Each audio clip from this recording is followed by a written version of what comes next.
What's up, it's Hidden here and welcome back to a new video. Alright, so in today's video there is the new spooky event happening because of the Halloween update.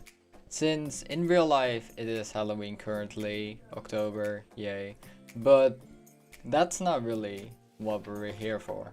We're here for the new items. So in this update there are very new items and also some new craftables and something very OP, but let's just go over what the event became. Once the event begins, you have a chance of mobs you kill giving a trick or treat chest. Opening this chest can result in giving you either some basic loot or giving you items that are worth millions. From the trick or treat chests, you can get one of a few things. A ectoplasm, there's rock candy, a spooky cupcake, blasto lanterns, pumpkin guts, and also a candy corn, and of course a green and purple candy. So looking at the recipes of the spooky shard, you can see the bad person armor, of course. However, if you go one further, you can see here the bad person ring, bad person artifact, and the Ghoul Buster. Now, I can already tell the Ghoul Buster is just pointless. This thing is unnecessary at all. Those mobs are not difficult to kill at all, so that 100% damage to spooky enemies is completely unnecessary. However, the artifact though, this thing is only good if you are a mage.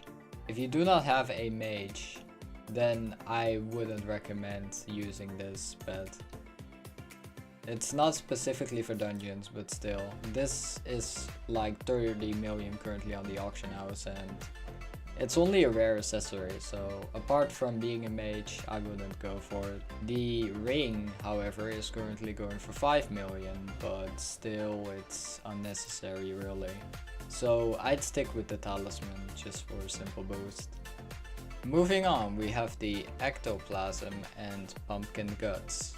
For the pumpkin guts, you can make a candy sack from a trick-or-treat bag.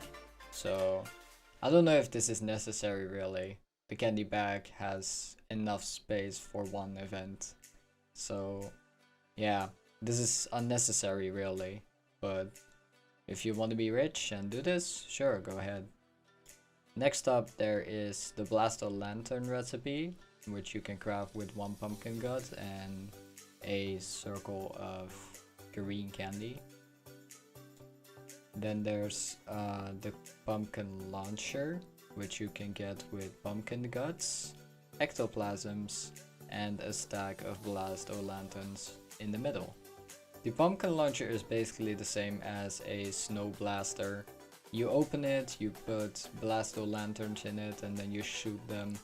However, this is actually pretty good because it doesn't consider any mana or anything, so it would be actually pretty neat to have inside dungeons for example, a boss rush.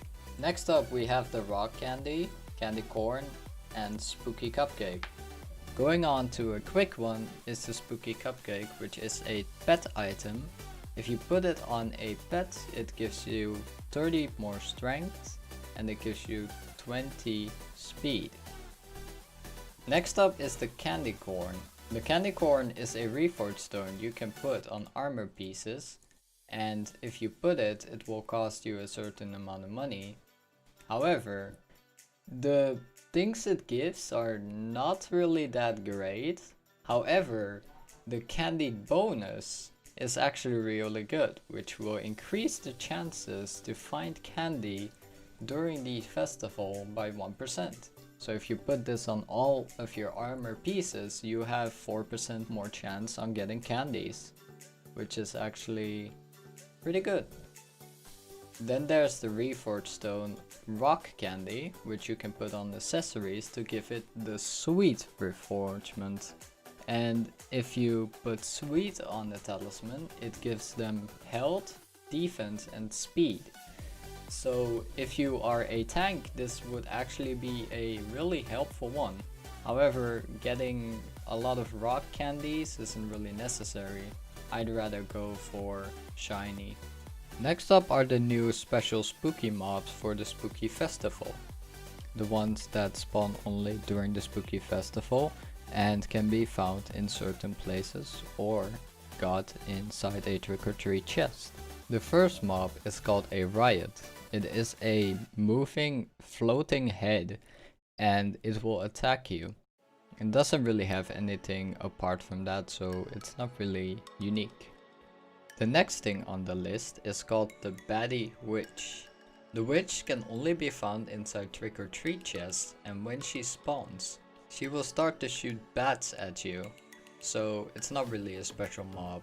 You can just kill it easily in a few hits, and it doesn't really drop anything. However, if you are lucky, it can drop you the witch mask, which is currently actually pretty expensive on the auction. However, sadly, the mask got nerfed. Next up there is the Trick-or-Treater, which is a mini zombie that will attack you. However, apart from that, there's nothing really special to it. It's just a mini zombie with a skin, and if you kill it, you get candy. Then there is the Wither Gourd. If you attack the Wither Gourd, it will throw those Blasto lanterns at you, doing 135 damage every lantern. So yeah, this is basically Bonzo 2.0. Next up is the Phantom Spirit, which will take the form of your whole body and take your weapon when you hit him. It doesn't take it, but it copies it, and you basically have to attack yourself. I don't know why this is a thing, but pretty neat. And then last but not least, there is Scary Jerry, which is a villager with a pumpkin mask, and he is holding a aspect of the Jerry. Why? Moving on, we have the Echolocator. The Echolocator, when held in your hand during the Spooky Festival, this compass will point you towards the nearest megabat in the island. Sometimes during the Spooky Festival, you can see in the chat it says a megabat has spawned, and it is somewhere on the map. Now, a megabat only spawns in a location where a person can be normally. So it's not gonna spawn like somewhere on top of a mountain or somewhere. It's probably gonna spawn on pathways, somewhere where people mostly go. When you found the megabat, you can see it is just a small little bat with 100 hit points. Every time you hit it, you can get a candy out of it. And don't even try to hit it with your sword, it's not gonna happen. Instead, start using a bow with aiming 5 on it and keep shooting the bat. The arrows will stay on the bat, so every time it got hit and the cooldown is done, it will get hit again. So you basically get a stack of free green candy. And last but not least, we have the Witch Mask. The Witch Mask has a item ability called Bat Swarm. When putting on the mask, bats will spawn around your head. And when you get near an enemy with this bat, it will attack the enemy for you. It does a certain amount of damage depending on your strength. And yeah, they did nerf the bats pretty badly. And also, the item cannot be picked up, so this is basically to anti-AFK. Pretty much sucks, but what can you do?